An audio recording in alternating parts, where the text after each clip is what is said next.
O my god, what a goal by Giovani Lo Celso. দর্শক, মেসির কাজটা একেবারে নিখুঁতভাবে করে দিলেন আর্জেন্টিনার ম্যাজিশিয়ান লো সেলসো।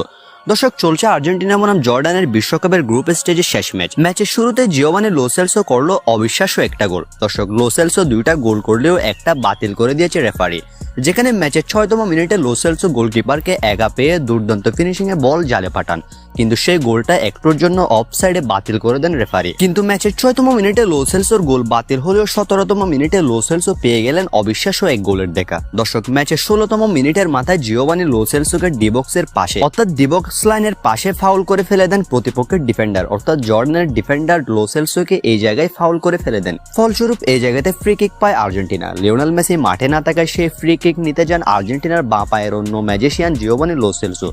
জিওভানি লো সেলসো বাঁ পায়ে এমন এক জোরালো শট নিলেন, রেফারি বাঁশি দেওয়ার সাথে সাথে গোলকিপার রীতিমতো ট্যারি পেল না, অর্থাৎ গোলকিপার জাম্প দেওয়ার সুযোগটুকু পর্যন্ত পেল না।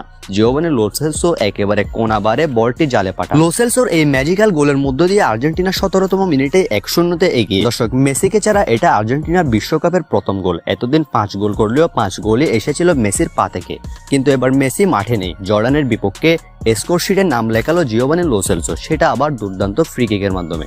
দর্শক, শেষ পর্যন্ত আর্জেন্টিনা কত গোল দিবে বলে মনে হয়? কমেন্টসে জানান।